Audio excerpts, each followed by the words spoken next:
Hi, I'm Fred, and you're watching Homo Ludens, the channel on history and board games. For this live stream, I'm happy to have as a guest Not Breaking Space. Yes, that's an alias, and we'll talk about this. I invited him to talk about his first design with GMT Games, Bronx Expressway. This game is the third entry in the Irregular Conflict Series, and it pushes the boundaries of what can be done using the coin engine. So no kinetic conflict here. It's a pure social and political conflict over urbanism policies in New York during the second half of the 20th century. So already a very unique topic for what we traditionally game in our circles. If you're watching this live, well, first of all, good evening or good afternoon, depending on where you are. It's nice to have you with us tonight. Thanks for joining. And if you're watching this right now, as I usually say at the beginning of the live stream, feel free to ask your question in the chat. I will bring those questions when the moment is relevant because I always have a structure for those interviews, but please feel free to ask those questions. I think it's always a bit more interesting to have that level of interactivity.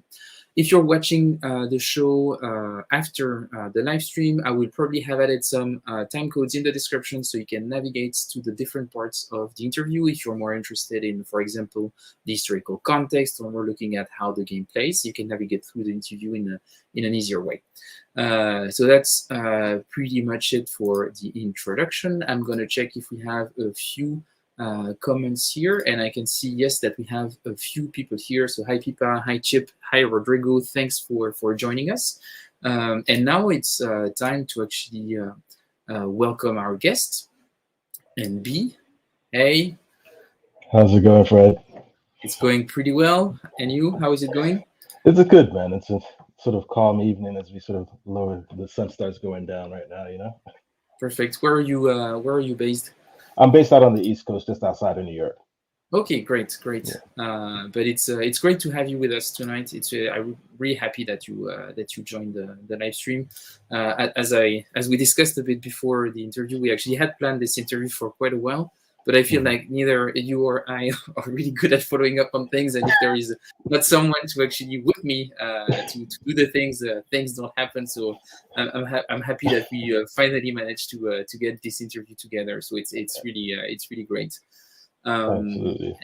Maybe let's address the elephant in the room straight away because it's something that comes up quite often. I've seen it on forums. People are arguing, being confused, and everything. First of all, of course, NBSP or NB, as I will call you during this interview, or non-breaking space is not your name. People can realize by now that we don't see your face on this live stream. So the question is, okay, what's up with that guy? So it's a person, not a collective. So that's also one of the questions that I've heard quite a I don't few know. times. There But may be more of me. yeah, exactly. But then, yeah, they might be contained within a single person, just multiple person within your mind. Yeah. That's also an option. But yeah, can you tell us a bit more about this approach and why you decided to work under a pseudonym Well, I or mean, it's nom de plume, as we would say in French? nom de guerre, right? It's one of those where it's a lot less exciting than it appears when you see it. It's like, oh, what's the story behind that? And it's basically like for the work that I do, the work that I've done. It's important for me to maintain very minimal presence online for who I am. And so, even though there are other things that I want to do in life, my career is really based off of my sort of birth name. And so I utilize that in a very specific context. And it's not one that you'll find much online anyway. So, non-breaking space is really just a representative of who I am outside of that context and sort of what it is that I do outside of that context in this sort of war game space. Okay, and why non-breaking space? What does it mean? Well, it's a lot of meetings. I mean, there's definitely a lot of meetings. The NBSP overall is like, it is a character that is not seen, but holds lines together. It holds the line, right? And so, also, like, I like to play in a very non-breaking space when I'm playing games, you know. So, uh, And Anyway, that might actually give us a bit of a glimpse about what is going to come up next. But maybe before we start talking, and I will talk a bit about the structure of this interview that we discussed a bit, and for our audience here. So the first part would be around the historical context. The second part would be around the game, and we look at the TTS module, the prototype, just to talk about the faction, about the systems and everything. And at the end, we'll have a bit of an open discussion about the topics that both of us really like, which is using war games to depict things that are not war. But before that, I would like to know maybe a bit more about you and do a bit this introductions section. And just for us, without like, okay, the identity is the thing that we got out of the way, but what got you into wargaming in the first place? yeah. So I think I saw my first war game, which was ASL, when I was in like middle school. There's this one kid that was in class with me, and we had this library that had like not a lot of books, but it had a decent amount of books. And for whatever reason, there were D&D books there, and then there were ASL books there, or there was a set of ASL. And so we sat down, and I don't know what we did, to be perfectly honest. So, like, we just like, okay, what are we doing with this? And so like, but it always stuck with me, but I didn't necessarily pick it up at that time. It's like one of those things that you just remember, Yeah. but I didn't necessarily pick it up at that time. For me, like gaming wise, I sort of started out as a card player, and I think like you already know, like there's a running sort of joke around Yeah. me playing cards in terms of like back when I was a shark, which is just like I definitely came into gaming through cards and not necessarily in the most clean way of thinking about cards as sort of like a fun family activity, but more of like the cutthroat aspect of like card play. And unfortunately, I saw some things in that context that just were not necessarily the most positive. And that was something that sort of just pulled me back from gaming for a long while. And I didn't game until I started having kids.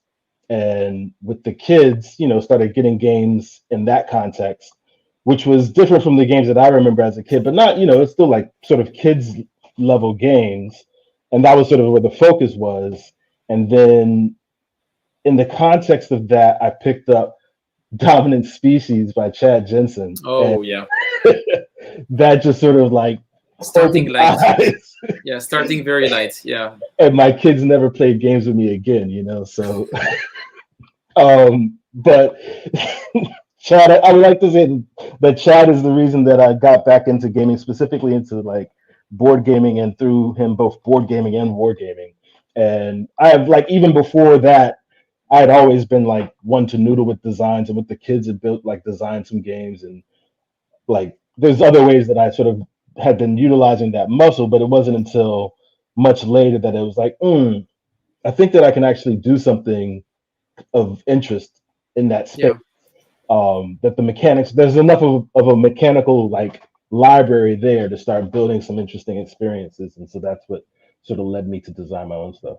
And that's interesting, this background in actually like playing cards for money and stuff like this. And it's true that, just for context, for people to understand it, it's always fun to show you a game, because you always have this perspective on how can I game the game. Yeah. And just for context, you're the main reason why I added some extra cards to a Jest of Robin Hood, nice. to add a bit of randomness in the game deck. Because you were the one who pointed it out, like a deck of 20 cards, I could memorize it like this, and it doesn't make any sense. And I thought that was a really interesting point. But to your own work personally, how do you feel that you retain some of this experience in the way you approach design, about things you want to do and things you don't want to do? I mean, we all design games that we like, right? That's at the core. And so that card background, like that sort of cutthroat background, is like at the core of what it is that how I think about designs, is that it's just got to be interesting enough for me that the way that the engagement is direct enough that you can sort of have this back and forth. Because I think any sort of good, I mean, this is one of those, everything is subjective. I don't want to sort of push out what my perspective is and say that this is the way that games are, but like the way that I sort of see it is like, good interactions or good gaming is when there's a back and forth that's happening over whatever the duration of it is. It's not like necessarily it can go up and down in different ways, but there's still this back and forth. There's this give and take, and the directness that one has in that give and take for me is all about giving the player agency. Right, you're giving the player agency in the push and pull that's happening in the game, and that's what cards are. Cards are very much a matter of like managing the way that when you're going to have the impact. It's like, do I need to hold back for a little bit? Can I like really go strong? How far can I go strong in this way? Like that's all sort of those type of interactions are where you really get that that mindset of like, okay, this is a competitive sort of aspect of the gaming that I don't know. It really works a muscle for me that I love, and so I try and bring that to all of my designs. And going back to your experience then as a gamer, so you mentioned a dominant species from Chad Jensen, and then as I said a bit in the introduction, this game is building upon, you could say, the coin system or the core of the system, and brings it in a completely other direction. When did you get introduced to that series? Oh, when did I get to coin? So definitely it was through Cuba Libre. Like my family has some ties to Cuba, and so that was when it was just like, oh, there's a game on this. And it's funny because I think a lot of the way that people approach that game is at first it's like, oh, I can really sort of get into this history. It's got mechanics that I can sort of pick up, and it's compared to the sort of the rest of the coin series, it's sort of fast moving, got a pace for it that can make for great interactions. And so like it has that sort of it's the same aspect of like, I'm going to have direct effect on multiple different players, and there's going to be some effect that's going to come back onto me that's going to sort of be the back and forth that you have within the game. And that's just sort of this constant thing. And then it's in these 4 different directions. And there's that aspect of it. And then there's this layer of history that's on top of it, which is like going back to Chad Jensen, same thing that you find in the dominant species. It's just like so much more in your face, like, I'm just going to wipe out all your cubes right here for a second. But it's still that sort of interaction of back and forth and that push and pull that happens over the course of the game that you're never sure exactly where it's going to end up. There's never some point of like, oh, I've got this covered. It's more like, okay, I'm slowly building and, oh, well, maybe. And so that like both those games, vocal system as a whole, really sort of builds into this notion of the push and pull dynamics that happens between players, and then putting them in a historical context, which I just think is a great way of like thinking about gaming systems to begin with. Yeah, and we'll go back to this and discussing about why use games to talk about topics like this and what are the benefits, but also the limits of such an approach. But now what I would like to go through is go to our first part, proper part of the interview, and is the thing that I like to do here. And I know that it's not great for the algorithm because it's a bit serious, but I think it's extremely important before we talk about the game. Is I want us to talk about the historical context, and just having your perspective on what is your game talking about. Can you give us an overview of what period of time you're representing, why you're representing it, and what are the main things that you're representing, like the main dynamics. So maybe just as a quick overview, what's the period of time that your game is focusing on? So the game covers 6 decades from 1940 to the year 2000, and if like the latter half coming off of World War II, talking about how urban development grows over the course of that period of time in different cities across the globe, but utilizing New York City and this one little corner of New York, which is the southern section of the Bronx, as the sort of example of how these economic and political and social norms are created and built upon during this period, and the effects that those have on the various populations of this area. So, and can you tell me just a bit more about what was at stake at that time? What was the population living there? So it's important to realize, like even before the 1940s and the 1920s, 30s, coming out of the New Deal, there was a lot of already this resurgence of how we're going to rebuild the country and rebuild the cities specifically. And through that came this notion of urban renewal. And urban renewal, along with it, had this notion of slum clearance. And so, in the way that works out in New York, is they wanted to turn Manhattan into something that would be more attractive for the outside view necessarily than providing for the internal usage. And so, a lot of the tenement housing that was in the area was being destroyed so that they could rebuild it into this sort of shining, gleaming representation of the city. And so when that's done, the populations that were the most affected at that time were the Black and Puerto Rican populations in the city. And I mean, not even necessarily the most, but they were the population that were moving up north to this area of the Bronx in the 30s. And they create this working class area of the Bronx, which is mixed between Europeans, Jews, Puerto Ricans, and Blacks, all sort of living together in this area at this time, until you get to the 1940s, which sees another wave of this sort of rebuilding and restructuring of cities, which is typified in this area through the New York State Thruway. And as the New York State Thruway is being built, there's a question of how it's going to go through the city. And it goes through the city through the Bronx, which is a part of the plan, which is created by, if you're looking at my avatar, that's Robert Moses. That's actually him looking at his vision of the city of the future. He sort of builds out the shape of this by building a whole bunch of expressways, and those all sort of cut through this area of the Bronx, reshaping it physically from what it was in the past. Okay, so that's and this idea of covering from 1940 to the early 2000, does that mean that you're really going to go through radically different eras, or it's just more everything is an evolution, or like do you feel like there are specific, I don't know, big periods or chapters of that process? So the game is broken up by decades, and that's sort of to reflect that it is a slow process in terms of how it changes. But there is a change that sort of happens. And so the construction of these roadways happens from the period of 1940s until around the early 1970s. And then, so it's over these 30 years that this area is under construction as these different roadway projects are being built. And then the effects of that, it then takes another sort of 30 years for us to start seeing what the effects of that is and how that sort of plays out into the dynamics. Because I think that's one of the most important parts of the game, is that it's sort of showing this long-term effects, not just the immediacy of what the pieces are doing, but the feeling that the players have as they realize the long-term effects that these movements are doing. And can you tell us a bit more about this character, Robert Moses? So you have him as an avatar, which was kind of surprising, because I don't think he's the good guy in the discussion, if we can classify people as good and bad guys, but he was definitely not on the.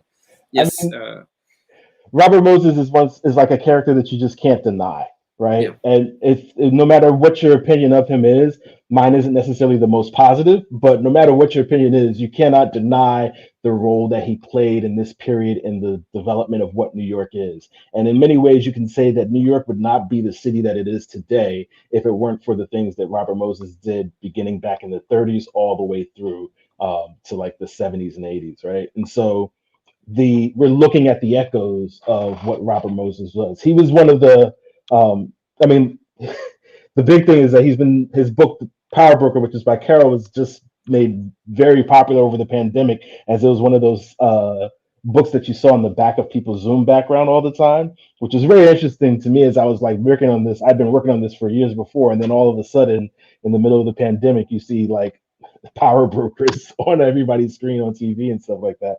But his background is one where, or even the background in terms of the work that he's done, is sort of in contradiction to the old political machines of Tammany Hall initially. And you sort of think about it in that context, and it's like, okay, well, was he the good guy as he was working for the Parks Association and he was building out these public works sort of spaces? Wasn't he the sort of good guy of that? And then how does that transform? If you want to read that book, there's a bunch of like, you can read a bunch about him. The game itself isn't necessarily about him, but it is necessarily important that he is a pivotal figure in it, because none of these projects would have begun without him. So the game is more about the consequences of the vision that he wrote about urbanism in New York. Yeah, that makes a lot of sense. It's interesting because when I learned and started reading a bit about Robert Moses, I made some in a way, there are some parallels with French history. And I don't know if you know about the history of Paris, but in the 19th century, there was a big renovation under Baron Haussmann, and it was a bit the same idea that you had someone that was appointed by political and economical elites to modernize the city, and one of the main consequences was displacement and the fact that like poor people were just moved and just considered as people in the way of progress and not really given much agency. And I thought it was interesting to see history echo itself on like in a century of difference, but also on two sides of the ocean. I thought it was so it felt a bit like it was a story that exists probably in a lot of other places, those kind of struggles, and probably also right now. And that leads me to my next question, which is, why did you feel drawn to that topic? What made you want to address this in what did you want? Because making a game requires a lot of efforts and a lot of time. Why did you want to make a game about this specifically? Well, I mean, this is one of many games that I've got, but it's the one that's probably closest to me personally, in the fact that I grew up in the Bronx. I wasn't born there. I grew up there and spent over 20 years in the area. And sort of that's it, it raised me in many ways. And so I've since moved and travel around the world, and anywhere that I go, I introduce myself. I say, hey, yeah, I'm asked where I'm from. I'm from the Bronx. It's in me in that regard. And like in that, even in that context, the sort of the impressions that people have of what the area is and what happened there, I think, are skewed by some of the more biased portrayals of that situation and that we've had in the media, be that Fort Apache, the Robert Redford movie, or even The Warriors, which is a movie that I love, but it's sort of Great like movie. this. Yeah. It's still Awesome movie. it's a great movie, but it's like this redundant. Like I'm not even, what's the word that I'm looking for? It's like it's not quite. It's exploitative in some regards. It's just like it's just not real. It's like, okay, this is not exactly. And so the perceptions that Fantasy. people have, the perceptions that people have of the area, is one of that's like it's just not a good one.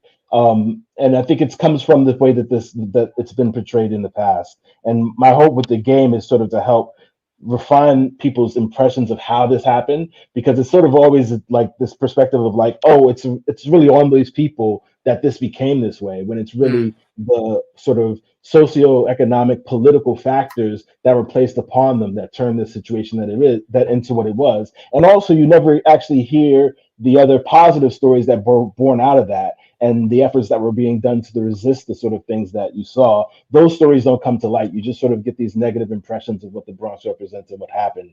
And so I wanted to do a game that sort of modeled that, but also because of the fact that I think that when you take cities as a whole and look at cities for the latter half of the 20th century, what happened here is exemplary of like what this movement has been across the globe, around the world. When sort of in the same vein of what you were just talking about, when they start doing these projects is the same period that the Marshall Plan is going into effect in Europe to rebuild Europe. Yeah. And so the same sort of modeling is what's being utilized in terms of how to manipulate and manage people as we're attempting to modernize our societies. And the people that are less fortunate in our societies are the ones that bear the brunt of those choices.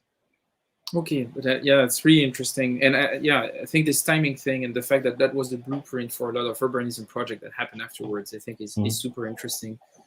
And we're going to talk more about history when we start looking at the game itself, and we discuss about the faction and their dynamic, and you can give more context. But before we conclude that section about historical context, is there books or documentaries or any kind of resources that you would advise for people to actually get a better understanding of the topic that you're covering within your game?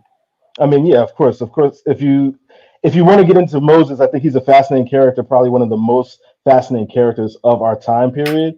And so Carol's book, Power Broker, is one to read, not just keep on your shelf. Additionally to that is Jane Jacobs' The Death and Life of the Great American City. It's just a classic of the field. It's not necessarily about the specifics of what happened in New York or the specifics of what happened in the Bronx, but it just gives you a good context for what the struggles that were happening in that time as these movements across cities were happening, what was going on in the attempts to resist that. There's also, I want to say, Kim Fine's book, Fierce City is also a great capturing of what the story of New York, somewhere from like 1950 to late 90s, 1970s, early 80s. Great capturing of like that financial crisis book, or book about that financial crisis, what led up to it, and then sort of how it resolved itself. That's just another one that I would always recommend. Okay, and I'm not a really good reader, so my main way for me to get introduced into that was reading a couple of articles that I saw here and there, but also there was a series by a YouTube channel that is called Extra Credit that does stuff about history, and I'm wondering, have you seen that series about Robert Moses and that period of time that your game is covering or not? I think I have. I've seen so many, like at this point, I've seen so many videos. And I want to know, is it bad? Like, is it bad as a starting point? Because this is where I got most of my information, because I don't read. Everybody knows that. So yeah, was that a mistake? I don't think, no, I don't think there is a bad approach. Like you can find lots of different like videos on YouTube in terms of like, I think one of the most amazing things is that you'll find videos on YouTube from this period. There are a few like different documentaries that were done in the period. There's one documentary, I don't remember the name. I think it was done by like Yale, the lock company. They funded this documentary on urban decay or something like that, and they're trying to sell locks to like lock up your lock your fences and lock your gates. It's kind of interesting, but it's just a weird combination. I wish I remember the name, but yeah, there's a bunch of things, and I think going back and looking at those, some of the books that I've suggested, there's a great movie, Decade of Fire, if you want to, that's specifically about this period and about the struggles of the people that were there during that period, how they actually dealt with it. Check that out. There's been tons of stuff done on the gang life during this period as well. There's just so much stuff. You should take all of those things in and then come play this game, and you'll have this sort of feel of like, okay, I'm starting to understand how the things connect together. Yeah. And it's really fun because so in the chat we have Alan Salazar, who's a regular of the show, and actually he works for the city of Denver, which is one of the awesome thing about wargaming, is that we get access to, like, there is in terms of professional backgrounds, there is a lot of people coming from different areas, and I think it's funny that he's mentioning that it feels extremely close to professional life. So I don't know if him playing the game would feel like work. I hope not. I think that the historical aspect of it might be interesting, but maybe it could be represented as, in a way, he could actually play as another faction. So that could be interesting for him to change his perspective, as he's working for the public sector, but working on the side of the activist, or maybe I mean, that's something I really do hope. I really do hope to see the game like put into the hands of people that are in the practice of urban development and city planning, because maybe they'll look at it and laugh and say, "If only it was so easy." Right? Yes, exactly. Yeah, but then again, your game covers a few decades, so in a way it's easy, but it's an abstraction of the complexity, you could say. Exactly. Yeah. But I guess that makes us a good transition for us to start talking about the game, and of course we keep on talking about the history while we talk about the game. But it is a gaming channel after all. 30 minutes in, I think we can start showing the game. It's not too bad. And here it is. So this is the section when we're talk about the game overview and the mechanics and the factions and how the game plays. Just want to specify one thing. Those are prototype components. Yes. I saw a lot of people whining and everything because it's black. Don't release a black board and everything. People chill. I know it looks amazing, and that's the thing. You are pretty skilled when it comes to graphic stuff. But people need to remember this is just a prototype for playtest. It doesn't mean that it's going to look like that necessarily in the. I really hope it doesn't. It really hope it doesn't. Like I just finished. I think it works really well as when you're playing it on CTS. I don't think that on a physical product. I think a lot of problem will come in. So keep that in mind while we're looking into this. Maybe what we can start from is maybe discuss about, just as a starting point, what are the different factions in this game?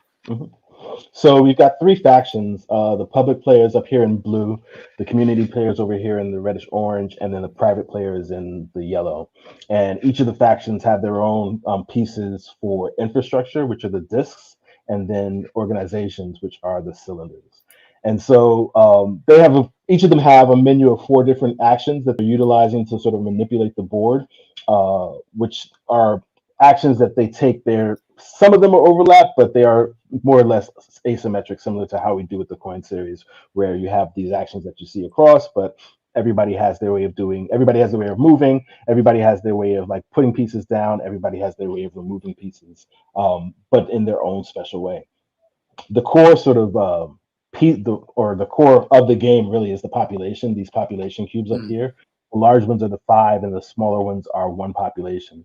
So if you look into District 5 over here, we have 5 population plus these 3 small. So there's 8 population total in this district.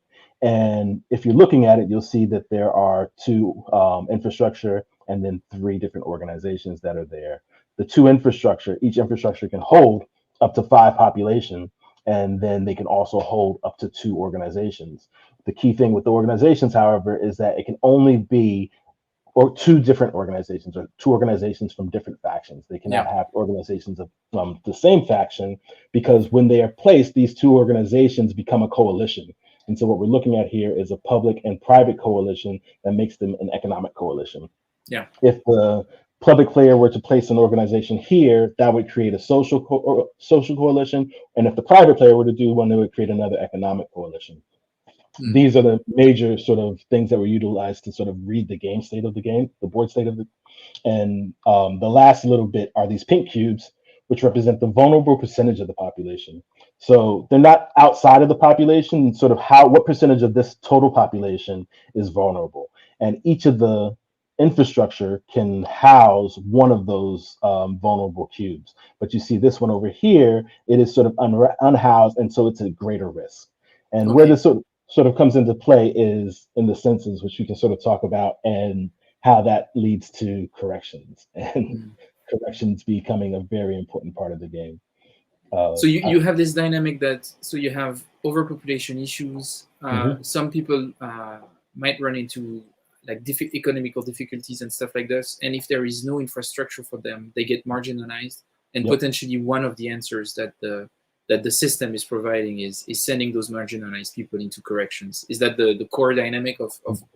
Exactly, that's the core thing. And if you look here, there's a timer that's on this corrections box. So if you look here, there's 10 of them here, and that means the corrections is full. It's completely full. So the next cubes that sort of enter there, they enter into this overflow space. And at the census, that overflow space, if they are not dealt with, they contribute to the losses. And should those losses go all the way up to 15, then the game ends and everybody loses in disenfranchisement, because the population has become disenfranchised through the correction system. Okay, so there is a common objective for all of the 3 factions, which is controlling that flow of that vulnerable population. Can you tell us a bit more about each of the factions? So I see the public sector, I see the community, and I see the private sector. What do they represent? Sure. So the public sector really represents the all government organizations, and that's from the local level to the city level to the state level, all the way up to the federal level, because the policies that happen at each of those levels in some regard trickle down to effects that can happen in the game. And so their goals is to basically try and keep the area cared for. So they want to provide for everybody, but they also have to do so without, unfortunately, going into debt, which you can say they already are in this situation, because they want to they have to control their own budgets. And if their budget goes into debt, then they start getting into serious problems. If the combined debt of the community and the public faction reaches this 15, then the game ends in bankruptcy, where the whole city is basically going bankrupt and everybody loses. So those are the 2 parallel conditions that can sort of end the game: are disenfranchisement, where you've allowed the vulnerable population to be funneled off into jail, and the bankruptcy, where you've allowed the public and the community to go into so much debt they can never recover. So that's for the public sector, and then you have the private sector. Yeah. So the private sector, they represent all of the sort of private interests that don't that aren't local. They don't have local headquarters. They are companies that sort of exist outside, whether they be big banks or big real estate agencies or big shopping centers. All of those companies that have interest in the area, but their greater economic interests exist outside of the area. And so it's about how they are trying to deal with the fact that they already have interest here, and they don't necessarily want to be here because they've become less profitable interests, but they need to stay in order to be able to realize the potential decades down the line. So they're sort of in it, but they don't really want to be in it, so they're trying to minimize their losses. The biggest thing that they have above the other factions is that every other faction can't spend while they're in debt. But if you see here, they're at 0, but they can go up to 5 in debt, which basically says that anytime that they want to, they can just sort of keep spending money, even if they don't have it. And then even more, at the census, if they're in debt, they can basically just like flip an organization and wipe out all of their debt to start from 0 all over again, which is something that the other factions don't have the opportunity to do. Yeah, so they treat some of their components as assets that they have more flexibility over. Exactly. Yeah. And then you have finally the community faction. Yeah, and the community really represents the organization efforts within the cubes, within those population cubes, and those are like the activists and the social organizations that come out of those. And then it becomes as the conditions start getting worse and worse, it becomes more around survival, and you start getting these street gang organizations, and those street gang organizations actually morph into these other organizations that are fighting for more rights. And you start getting things like union organizations and all those things that sort of affect how the people that are there are sort of reacting and realizing how they can have their own say into what this area is going to look like. They're also the ones that have to deal with the most of it because they're the ones that directly feel it. So one of their victory conditions is encouraging everybody else to actually try and care for this vulnerable population. And if they can get everybody else to care for this vulnerable population, then they actually score a victory point. But I think that's super interesting. I really like, especially, and that's something that I noted when I started testing the game a while ago. Is I like the fact that you tied factions together in common loss condition or common victory condition or things that they have to work on together, showing that at the same time you have conflict and collaboration, and that leads to the game forces that idea that at some point, if you want to make any progress, you have to work toward compromise. Yes. And it was that the core idea of the way you approach the victory condition, like really representing that dynamic of day-to-day local politics, that it's about building compromise to actually drive your agenda and something like this. Absolutely. I mean, I think that's one of the core dynamic that represents that is the coalition dynamic, where two organizations working together can do a lot more than one organization by itself. And when you're choosing who it is that you're going to work with, they're the long-term benefits of creating the right type of coalition. So, by example, the public faction wants the number of coalitions for each, like social and economic, to be exactly equal, which is what you see on the board here with 2 economic and 2 social. That's like the ideal public state of like, okay, there's a balance between the social and economic factors in the area. The community wants it to be more social than economic, and the private wants there to be more private than social. And so that push and pull dynamic is around the long-term effects of forming those coalitions, but the immediate effect of like you need those coalitions. By example, here in District 3, you really want that second organization here to build a coalition so that you can start mitigating these vulnerable that are not in infrastructure. Because if you don't, then they're going to create problems for sort of everybody in the situation. Yeah. There were a couple of questions in the chat, and I'll start with Marco's question. By the way, good evening, Marco. Thanks for joining. So his question is, why is there not an organized crime faction in the game? So the organized crime faction, or the organized crime elements, sort of come up across every faction. If you want to be perfectly honest, the public faction had a lot of. I mean, one of the biggest organized crime that shows up, or the story that gets told in the game, is this thing for WebTech, which was this company that was a baby carriage company. They built strollers. They built strollers, right? It's a manufacturing company in the Bronx that built strollers. And through, let's just say, less than normal means, they ended up getting defense contracts from the U.S. government, right? And so That's a stretch. That's a stretch. Yeah. and so it becomes like this. It takes like almost a decade, I think, for it all to come to light. But it's the scandal that brings down private interest, it brings down public interest, it brings down community interest, because everybody was sort of involved in this sort of like criminal behavior, all the way up to the White House, down to the street gangs. So in that regard, the crime isn't necessarily exclusive to the institutions that you see represented in the game. It's one that sort of gets spread throughout them. Hmm. But that's a really good point. I think it's a really interesting way of seeing it. There is someone it's more of a geographical question from Pipa, who's asking where are the 7 and 8 districts. So 7 and 8 districts are above 5 and 6. They're further up here, and actually I think they go up to 12. This is sort of representing what the community board districts are, and so it's 1, 2, 3, 4, 5, 6, 7, 8, 9, 10, 11, 12.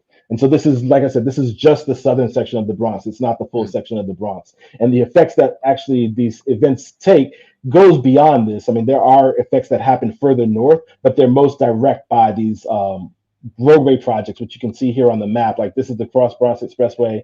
This is the Major Deegan Expressway.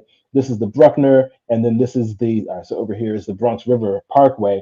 These are the major arteries that get built through this area, and so they have the most dramatic effect in this area. Yeah. Okay, but that's what I was also what you were saying at the beginning. The focus that you have on the south of the Bronx makes a lot of sense. And maybe one last question from the audience. So it's Chip who's asking a question about I don't know how relevant it is, knowing that it's still prototype components, but a question around the fact that you represent vulnerable population first as a separate component from the general population and with a different color. How did you come to that specific choice? Well, I think there's I really like cubes. Let's go back to Chad Jensen. Like, I think cubes can do amazing things, right? So, like, I agree with you. Cubes are awesome. That's a really good point. Yeah, they can do they can represent so many things. And so when I the use of cubes for population to me was an immediate sort of desire, as I sort of made this pivot to this sort of coin-like system, was that I wanted to take the numbers of the population and pull them off the map and have them be something that changed. And so it was like, okay, well, I can do cubes for that. And that's where this whole big cube and the small cube came out.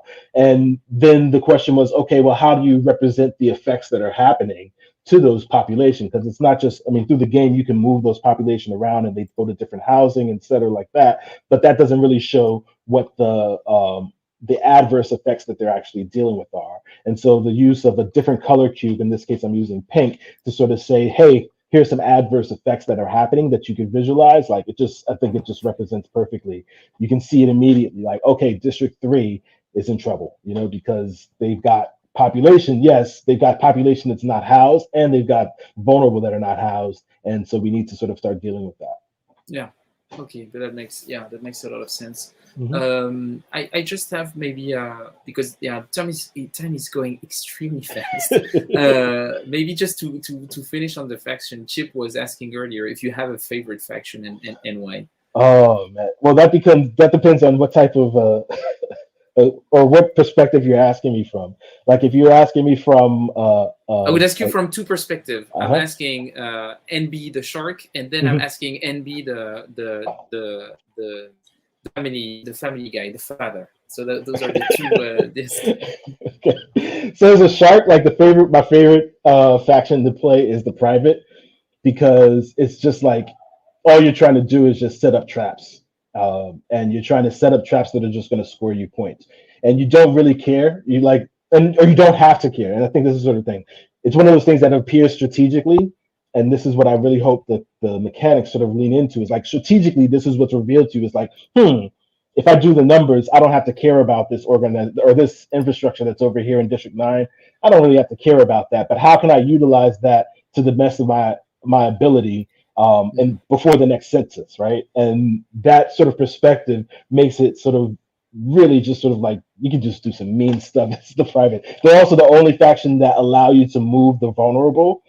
Everything else, the vulnerable are sort of placed onto the map, but the private faction can do their action is called payoff, where they're actually paying off the vulnerable to go do their bidding.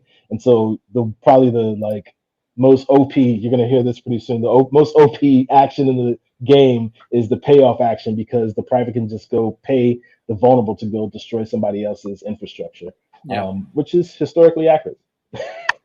Now, and then as a dad, I think like the public faction is like, it's like, put it like this: community faction. Everybody already knows the community faction is great.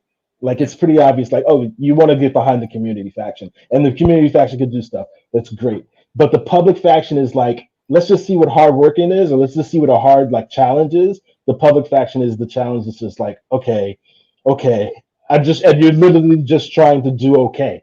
Like, the public faction is like, can I do okay? And you're like, no, I can't do okay. Can I just do just a little okay? It's like, nope, doesn't work out that way. So it's a great challenge that to me is like the working like, I don't know, I want to say working class, but that's the community. But just sort of like hardworking, trying to get to do the right thing throughout all those challenges, which doesn't absolve them of anything. The public did some horrible stuff during this time, but it's a great faction to play in that regard. Yeah. But that's super interesting. Maybe just for I don't know if that could be useful, but just can we look briefly at a card, because the cards are at the core of the engine for non-con players.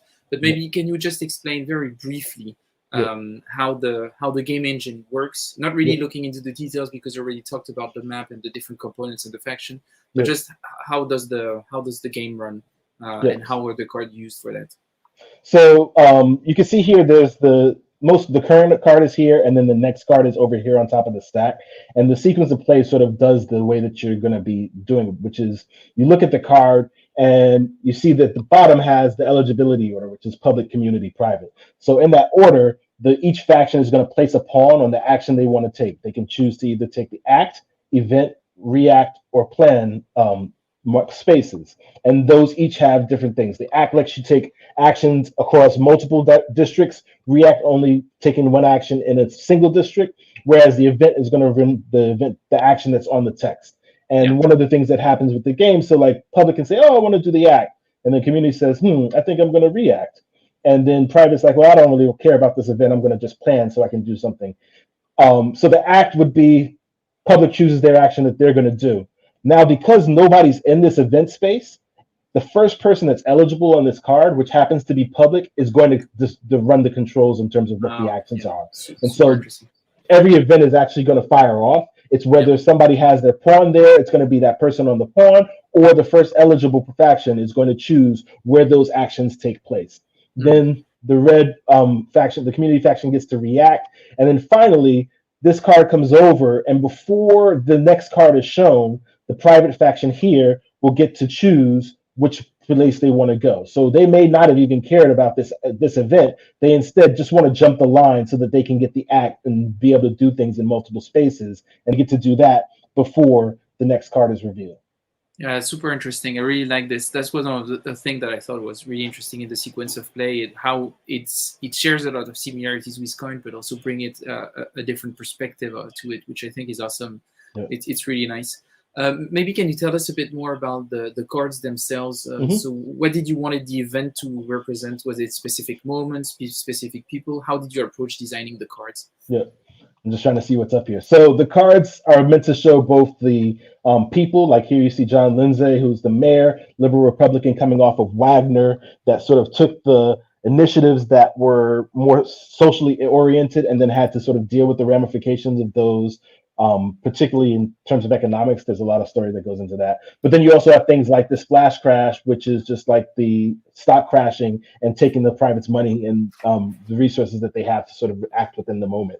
But there's also things that are more directly about the Bronx that are in there. So events that happen there, the building of all of the roadways show up, housing projects start showing up. All of these things are meant to show what the historical events that were happening in there and that at that time get to come out through the game. But also because they all play out, you're going to have each of those effects are going to work. You're going to actually see that history sort of transforming the map through your actions. So it's not that you're actually trying to recreate the history. You're more trying to play through the history and gain those advantages through that historical context. Okay. Just a minute. I just changed something. Can you still hear me? Yeah, I hear you. Okay, good. Then I think that's so. There is one question here from the chat, which I think is interesting in a way. I have really strong opinions about it. From Joe Boyle. Joe Boyle Hmm. is asking, when you design a game with such contemporary resonance, is it possible to adopt a position of neutrality, or does your personal stance inevitably leak into the design? So I Mm. will keep my opinion for myself for now, and I will let you answer, and then maybe I will add something to it. I mean, I think that no matter what, your subjectivity is going to come into a design, and you probably should have that, because if it becomes purely, if you were trying to do something with pure objectivity, then more than likely there's not going to be much narrative to it, right? And so the perspective that you have is going to come through. But I do think that there's ways of doing that where it's not necessarily you just presenting your bias, and I try and do that within this game, despite whatever feelings that I have about the individual participants. It's such a broad scope of a game that you can't say that even like a Robert Moses, as fundamental as he is to all the actions that happen, you can't say like, well, this is all Robert Moses' fault, when there are Mm, things that there are all these other players that come into the story and have all these different actions. And so wanting to really provide that, the tools for all of those pieces and all those perspectives to sort of come into the gameplay, and then put you in the as the player in the position of making choices within that, so that it's a matter of who your personal responsibility, the responsibility you take for each of those roles, and your perspective that really shapes the way that it goes, not my perspective as the designer. yeah, and I'm going to say why I think this question is interesting, because I think the expectation of neutrality for me is absurd. I think it doesn't make any sense. Honestly, if I'm being really blunt, I think what a designer can commit to is being honest, and that's what I expect. Exactly. Yep. I expect honesty, not neutrality. If someone tells me they are neutral, I'm extremely concerned because I'm like, either you don't, that if you are neutral, it means that you don't really understand the event, Hmm. or but yeah, I expect honesty more than anything. Yep. And I think you're right. Actually, I think that the like a game is made by a human, and I'm also interested in seeing some of their reading of the event, how they want to depict the historical dynamic in game form. I Hmm. think it's really important, and that doesn't come with neutrality. I think it's a bit weird as an expectation. Hmm. But yeah, I hope you've been honest. Oh, I've That's been very honest, maybe too honest, some might say. yeah, good. What's the current state of the design today? Because we see the prototype here. It Yeah. looks extremely nice, and it has been tested on the Coin Discord server Hmm. quite a bit before entering the P500 stage. Yeah. But now so you reached the 500 and everything. But Yes. Yeah. where are you at when in terms of development and everything? So I think like we have got rules are pretty solid. We're just looking for like silly mistakes. What we're really hoping to see is, we're trying to get to better onboarding. Like it's not necessarily a simple game, and so it's not a game that you're just going to pick up and, through the first play just be like, oh, I'm crushing this game. It's going to crush Yeah. you a few times, but we want to make that onboarding to that, as simple and as easy as possible, and then get into what's sort of happening in the deeper, strategic plays. But it's like it's really close. I think we're sort of locked into what the design is supposed to be doing. There's probably going to be some balance tweaks that'll happen later on, Mm. but, we're just sort of like trying to see what that journey is through the user experience. Okay, and who's the developer on the game? Developers Joe Dewhurst, who Ah, again, yes, of course, Joe Dewhurst. Joe who's Dewhurst, that who's guy? currently developing all of the GMT catalogs. No, that's not true. It's almost true, but it's not true. Not quite. But yeah, but that's great. He's kind of a good developer, I would say. He's He's okay. He's he's okay. not bad, not bad. Yeah, he's decent. He's a decent developer, so that's fine. And regarding the final art, what would be your expectations? I do think that, my druthers is to keep the dark theme, but I just want to see it reimagined by somebody that actually has artistic taste. And I know Yeah. people have comments I about think that, you're but being extremely hard on yourself. come I on. think it's one of the nicest prototype. I think you took some bold choices of course. I think that for actual physical copy of the game, that would be a lot of issues. But I think Mhm. it looks actually quite interesting. It's quite like when you do a screenshot of Bronx Expressway and share it on Twitter, say I've been playing that game. People are like, "Whoa, what the hell is that?" Like it does create a reaction that is not just, "Oh my god, it's extremely ugly." It's like it looks really interesting. I haven't Yeah, seen anything like it. yeah. So I think it looks pretty cool. I hope that some of the concept on the clarity of reading the board, the fact that you have spaces for each of the element per district and everything, I think is really compelling. Yep. But do you intend on keeping some of that structure, that visual structure in the board, or? I think so. I think that it's gonna, like, the overall layout is gonna be similar, but Yeah. there's gonna be just a different aesthetic. But like I said, hopefully keeping the dark themes with the strong contrasting pieces. Yeah.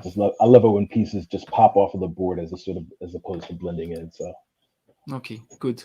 But yeah, so we're closing to the 1 hour mark. So you told me that you didn't have a hard stop. So I think we're going to push it a bit beyond the 60 minutes.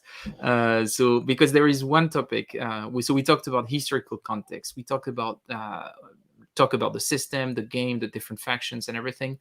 The last topic that I wanted to cover is, and that's something that we talked a bit about before the stream, but also in the past, around using wargaming to depict things that are not war.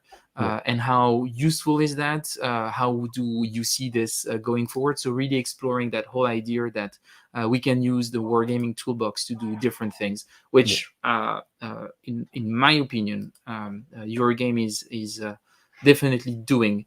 And that's actually one of the main reasons why I invited you, is that you're taking the toolbox that exists, you're taking this scoring system, and you're actually applying to something that is purely non-kinetic. There is of course there are victims and everything. That's not what I'm saying. It's not a normed conflict. It's a political, a social struggle. And I would like to have a bit of your sense, your perspective, coming from that perspective. You must have been interested in what's happening in that field within the gaming industry. Do you think that there is a space for that within the current gaming scene, and do you expect more and more game to go in that direction? Yeah, I mean, I think what's happening in historical gaming, wargaming, conflict simulation is that the whole scope of what can be covered is expanding. And I mean, for however many decades prior, there's been some really people that have been pushing it, but we're finally at the point where there's just like going to be explosions of games that are using these same sort of conflict mechanics to represent things throughout all of human experiences. And I think it's just sort of natural, because there's like human like history is just filled with conflict, but not every single conflict is the thing that you think of with the counters and the ranks and the strength modifiers and stuff like that. But there are still conflicts at the center of them, and it's more about the representation of perspective. So one of the things I think that's even more core to what we're talking about is the notion of asymmetric positions, and how asymmetric positions sort of model these conflicts. And it's through those positions that you start seeing where the conflict itself arises, right? And so the more that we see explorations of this in fields outside of wargaming, the more that I think we'll have better senses of like the dynamics at play throughout, like, all over life. There's just so many different places that it shows up. I think it's a really interesting point, and so I've reread Clausewitz recently. I'm reading it for preparing something on another topic, but it really has this point that war is the prolongation of politics by other means, and in a sense, I've been thinking a lot about war games, about what they are, and I was thinking, well, in a lot of ways, war games are all historical political games. It's just that we decided to focus on the war aspect of it. But games like yours are actually expanding the category in what it is in reality. Games about political conflicts, and in a lot of ways, war is just a subsection of those conflicts. And looking around the board, you were looking about the fact that there is an emergence.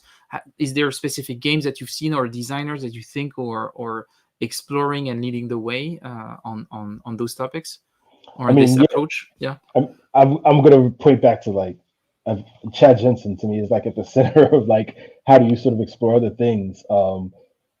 The one of the big inspirations for me in terms of thinking that I could do something like this was urban sprawl, which is what people call like the wargamers city builder. And it's sort of the thing that I love about it, and it's one I think that's the things that's most understated, is that while it's not necessarily a historical simulation, it's Hmm. still very much a simulation of urban development and what it means to go from a town to a metropolis. And it's just through these simple mechanics and cubes, that's cubes, that you get around to these like amazing stories that get told about the notion of what it means to actually build cities from the perspective of those developers.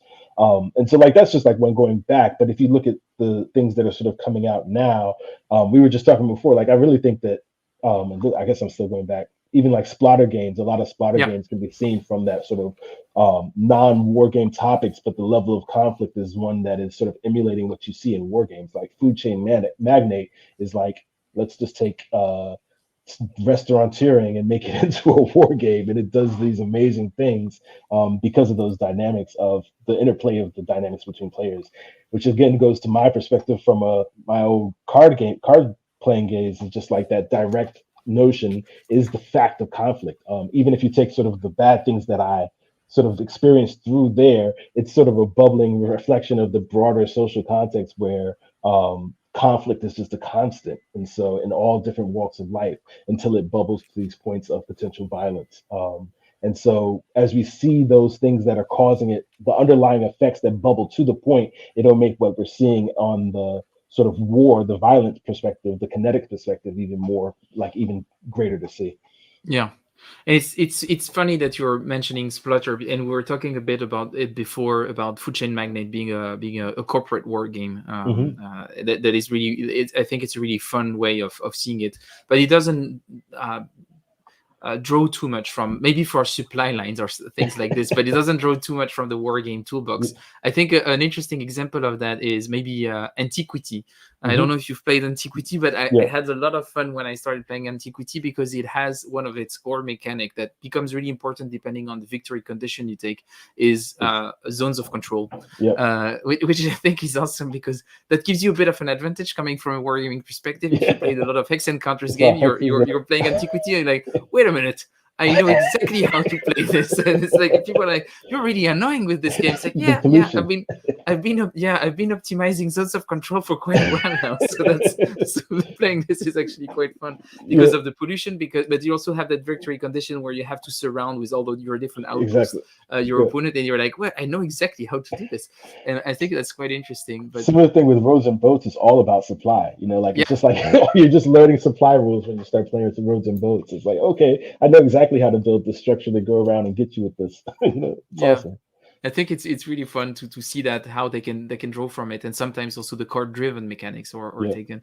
For me, one of the designer that I've been super impressed and interested by is Amabel Holland. And I think for me, she's definitely one of those people that are driving that change. She's not the only one, but I think she definitely comes from a wargaming perspective, but she also likes train games for sure. But she approaches very different perspective, different topics, and I think it's awesome to see. And it demonstrates that this wargaming toolbox, the wargaming perspective, can be applied and expanded, and it gives you a bit of a framework about thinking about history in systems and how to depict them in ludic systems. And I was wondering, how are you inspired by her work, or are there games that you've played from her that inspired you in any way? I can't wait to play Nicaea because that's one where it's just like taking wargaming or taking like, I mean, I'm not even going to say what the influences are because Amabel really just designs her own thing, no matter where it is. But just building out this sort of card-driven game system around the forming of the Constantine, or the area of Constantine. It's just like, okay, this is one that I've got to sort of get into deeper.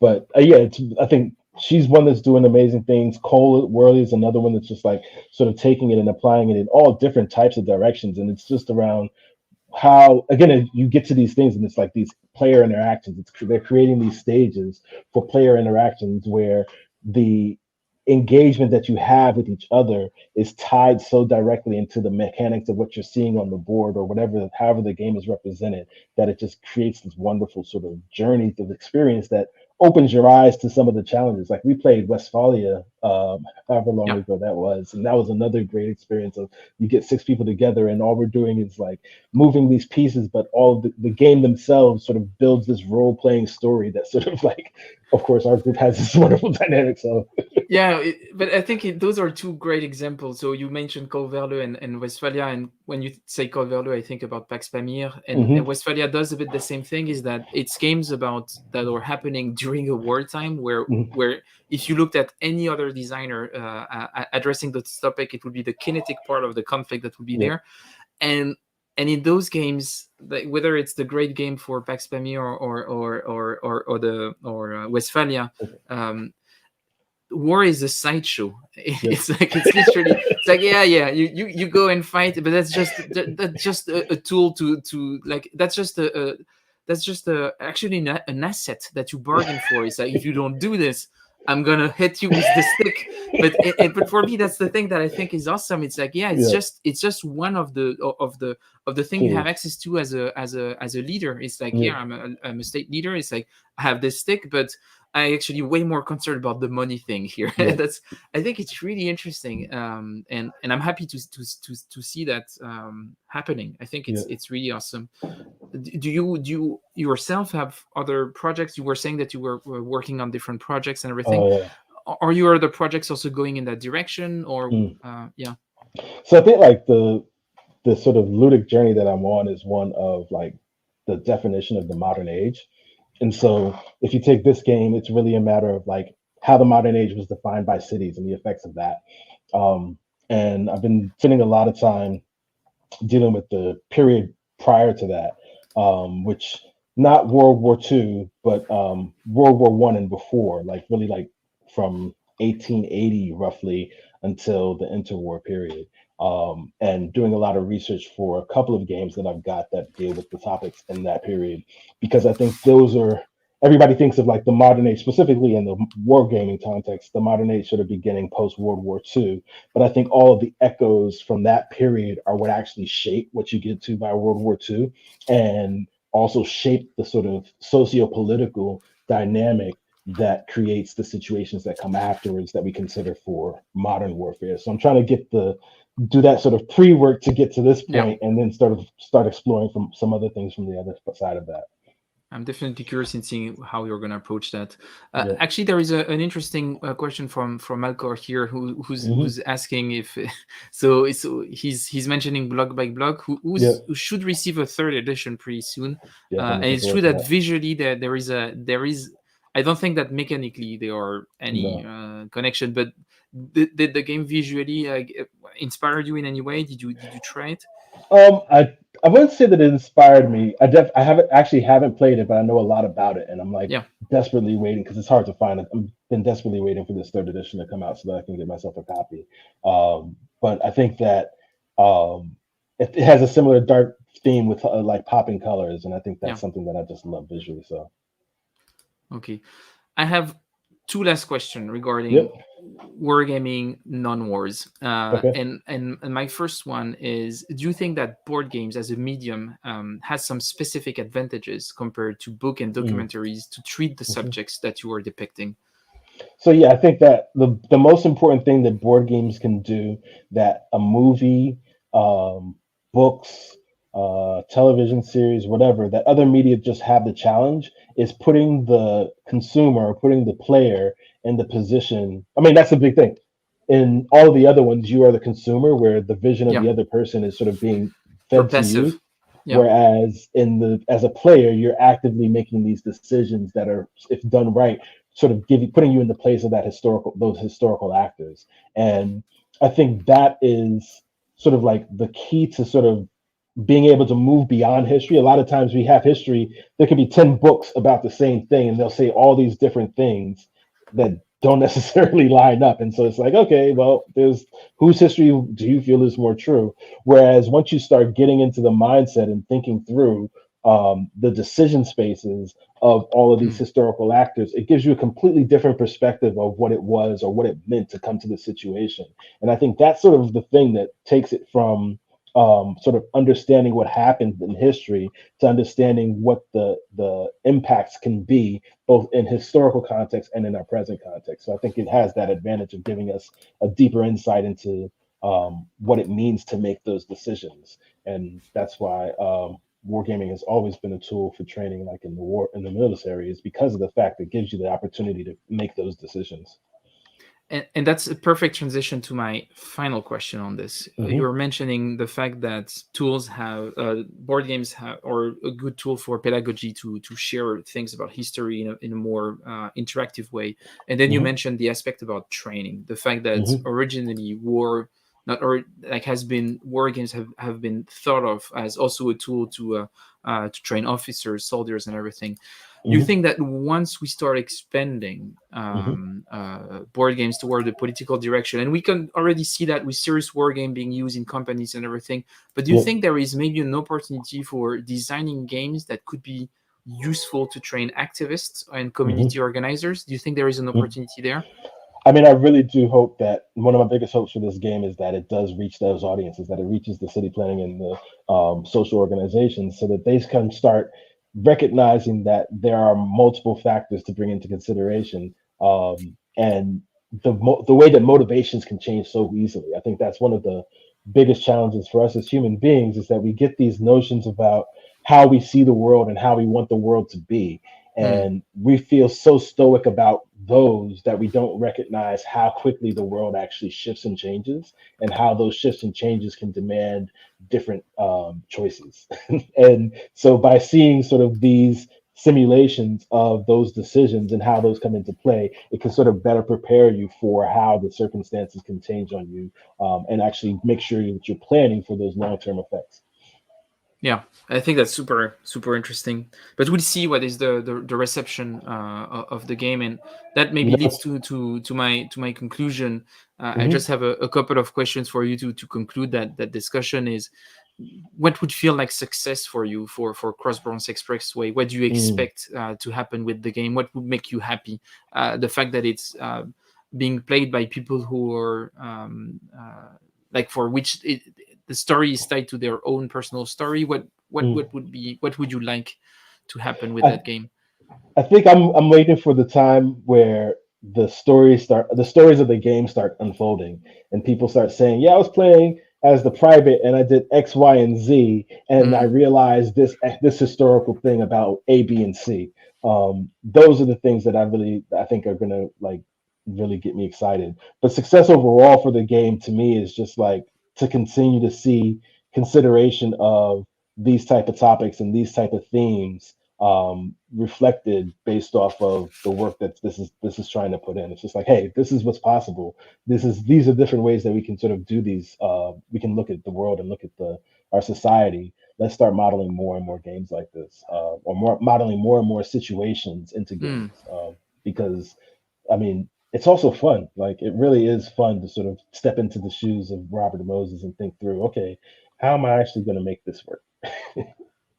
Yeah, it's interesting the way that you see it also at a way as it's a bit of a like the pure in a way a pure form of academia, like the reward of your work would be that it actually influences other to do stuff, and that you Yes. can trace it was Volko who was talking about genealogy of games, and the Hmm. fact that your game would take a space in the genealogy of political board games, the fact that other games will come after that would have build upon what you're doing is something that you would aspire to, or something that would make you happy.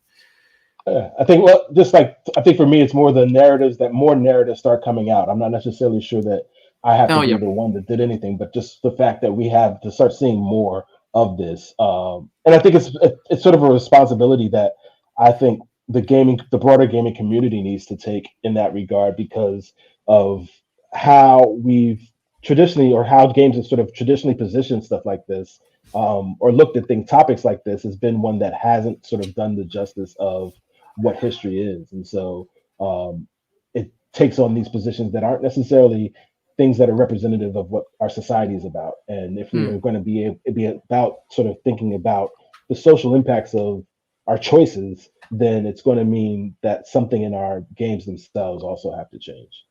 Yeah.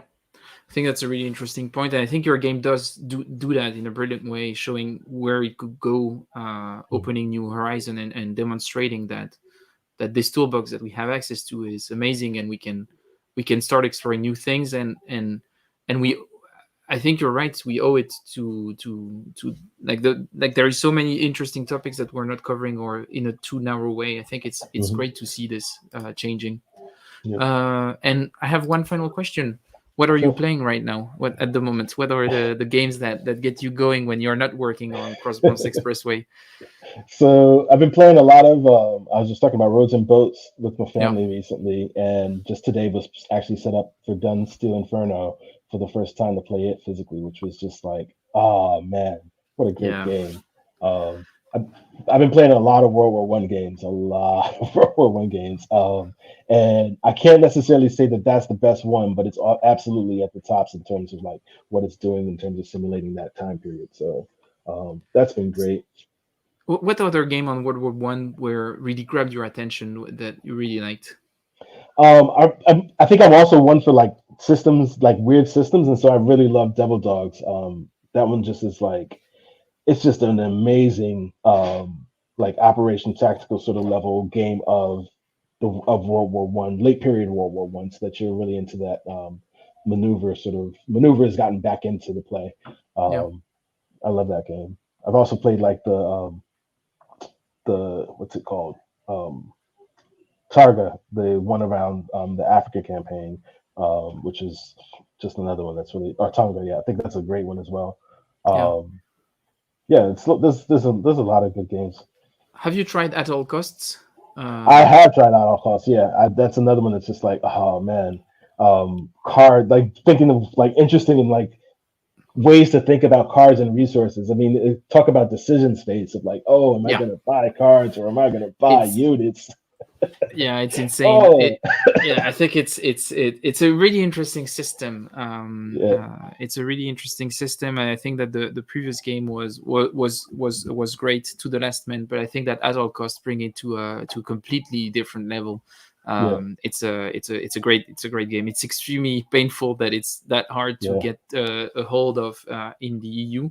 But Mm, if someone wants to be nice for Christmas, they can send me a copy from Hunchbill. They could be nice. But it's an amazing game. But yeah, awesome. so World War One, I think that gives us a bit of a hint on things that you're interested in right now, also in Yeah, terms of design. So yeah. that's a good thing.